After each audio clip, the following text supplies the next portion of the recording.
Salve a tutti, vediamo ora un riassunto delle proprietà delle operazioni mostrato con i numeri e non scrivendo le regole con le lettere. Allora, intanto le operazioni elementari, abbiamo l'addizione, l'esempio 7, 3 più 4, possiamo invertire, ottenere sia 3 sia 4 in entrambi i casi con la sottrazione. Poi moltiplicazione 6 e 2 per 3. In entrambi i casi possiamo invertire, trovare 2, trovare 3 con la divisione. Poi abbiamo la potenza 8 e 2 alla terza. Allora, per trovare 2, che è la base, usiamo la radice. 2 è radice terza di 8, oppure radice cubica di 8 si può dire.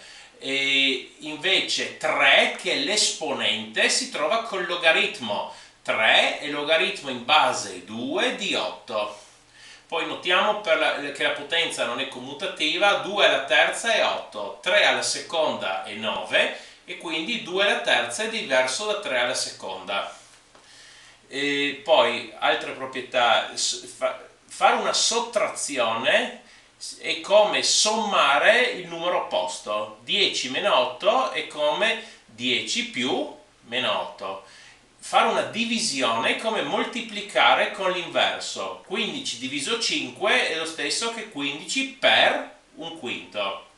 Poi abbiamo proprietà distributiva che collega due operazioni, qua moltiplicazione e addizione. 10 per, in parentesi 2 per 3, è 10 per 2 più 10 per 3. Poi volendo si può calcolare avanti, 20 più 30 è 50.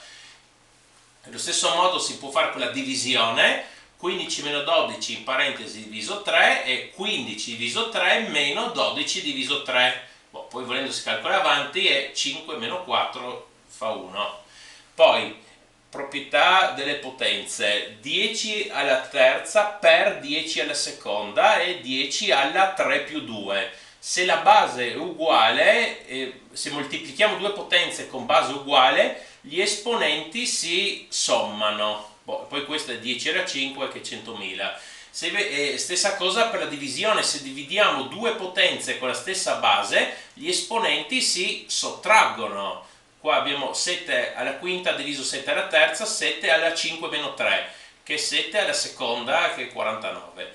Poi da questa regola qua che abbiamo appena visto, segue come si calcola a alla 0, un qualsiasi numero elevato alla 0, perché 0 possiamo scriverlo come x meno x. E secondo questa regola, questo è uguale a alla x diviso a alla x. Abbiamo usato la regola del verso opposto. E qui abbiamo la divisione tra due numeri uguali che mi dà 1. Quindi qualsiasi numero elevato alla 0 mi dà 1. D'altra parte 0 elevato a un qualsiasi numero significa 0 per 0 per 0 e darà sempre 0. Però se noi vogliamo calcolare 0 alla 0, in realtà questo non è definito, perché secondo una regola dovrebbe fare 0, secondo un'altra regola dovrebbe fare 1. E diciamo che 0 elevato alla 0 non è definito. Poi abbiamo un'altra regola, se moltiplichiamo due potenze dove l'esponente è uguale. Allora l'esponente rimane e si moltiplicano le basi. E quindi in questo caso 2 alla sesta per 5 alla sesta è 2 per 5, tutto alla sesta, è 10 alla sesta che è 1.000.000. Stessa cosa con la divisione, dividiamo due potenze che hanno lo stesso esponente, l'esponente rimane, qua dobbiamo fare la base 14 diviso 7, che fa 2, 2 alla quinta è 32. Una cosa simile, la proprietà simile è con le radici. Qua abbiamo radici quadrate che sarebbero radici seconde. Radice di 18 per radice di 2, radice di 18 per 2, che poi radice di 36 è uguale a 6. Stessa cosa con la divisione, radice di 12 diviso radice di 3, radice di 12 diviso 3, radice di 4 che fa 2. Poi abbiamo la potenza di una potenza, cioè una potenza tutto in parentesi elevato a un'altra potenza. E cosa succede? Si moltiplicano gli esponenti. 10 alla seconda tutto alla terza e 10 alla 2 per 3, che quindi fa 10 alla 6 che è 1.000.000. Una regola simile è per le radici. Se abbiamo invece di calcolare una potenza, qua abbiamo una radice di una radice. Qua abbiamo radice quadrata di radice terza di 64. Ricordiamo, la radice quadrata significa radice seconda. Allora, radice seconda di radice terza, cosa si fa? Si calcola 2 per 3 all'esponente di radice. Quindi è la radice sesta di 64 che fa 2. Poi esponenti negativi, se ho 10 alla meno 3, questo si calcola come 1 fratto 10 alla 3. Abbiamo qui sempre 1 fratto la potenza dove questo non è più negativo, e qua è un millesimo. Esponente che è una frazione, come si calcola? 8 alla 2 terzi. Allora il 3 che sta al denominatore diventa esponente di radice, quindi una radice terza di 8, e 2 diventa un esponente normale tra virgolette. Radice terza di 8 tutta la seconda, quindi radice terza di 8 è 2, 2 alla seconda fa 4. Poi proprietà dei logaritmi, abbiamo il logaritmo, adesso vabbè non è importante in quale base, insomma logaritmo in base 2 di un prodotto diventa la somma dei logaritmi.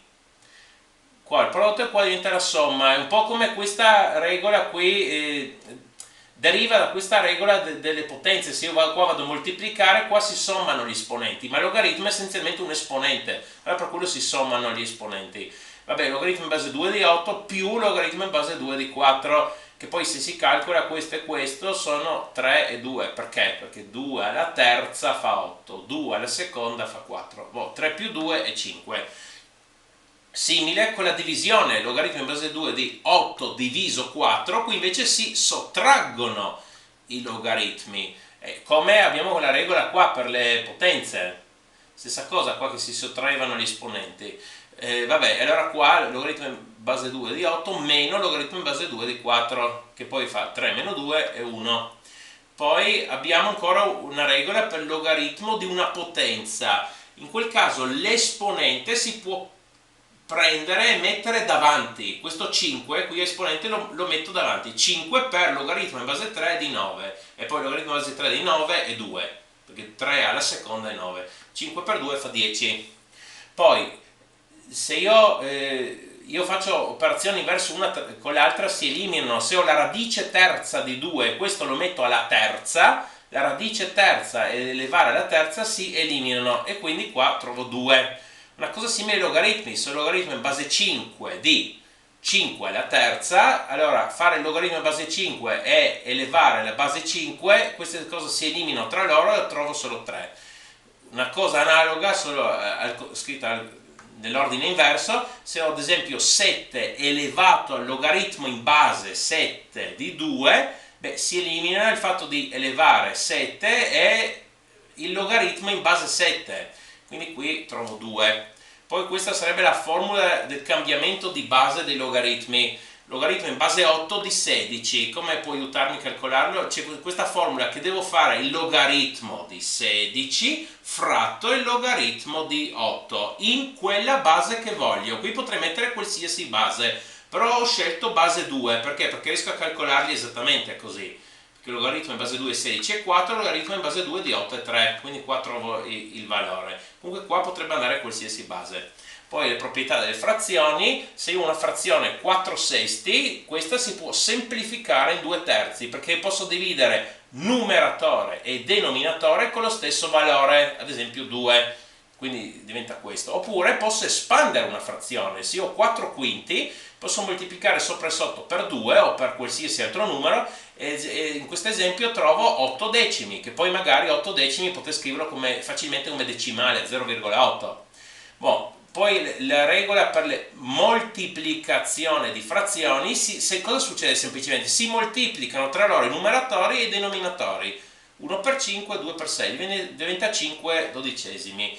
Però nel fare questo spesso succede che posso semplificare qualcosa. Ad esempio qua 1 mezzo per 2 terzi, questo 2 può andare via e trovo semplicemente 1 terzo. Segue la regola di moltiplicazione. Se io faccio una potenza di una frazione, devo fare la potenza del numeratore fratto la potenza del denominatore. Qua 2 terzi alla terza e 2 alla terza fratto 3 alla terza, trovo 8 ventisettesimi. la divisione di due frazioni, o volendo scrivere in un altro modo, una frazione dove sia il numeratore che il denominatore sono frazioni. Come si fa? Si prende la prima frazione, qua 5 sesti, e invece di dividere si va a moltiplicare con la seconda invertita, dove sono invertiti il numeratore e il denominatore. Sarebbe il valore inverso, l'inverso di 2 terzi e 3 mezzi. E poi, come prima con le moltiplicazioni, volendo si può andare qua a semplificare qualcosa, vabbè, e troviamo così. E invece come si fa una addizione o sottrazione di frazioni? Bisogna mettere entrambe le frazioni a denominatore comune, per quello si usa espanderle. 6 e 15 vanno entrambi nel numero 30. Allora, come ragiono qua in questa espansione? Allora, 6 con cosa l'ho moltiplicato per trovare 30? L'ho moltiplicato con 5, allora anche 5 lo devo moltiplicare con 5 e trovo 25, qua almeno. 15 con cosa ho moltiplicato per trovare 30? Con 2, allora devo fare 8 per 2 che è 16, e poi vabbè sono 25 trentesimi meno 16 trentesimi. Quanti trentesimi sono? 25 meno 16 fa 9 trentesimi, e poi questo, volendo, se si riesce, si va ancora a semplificare, come in questo caso dividiamo sopra e sotto con 3, trovo 3 decimi. Va bene, per favore mettete un mi piace e iscrivetevi, grazie.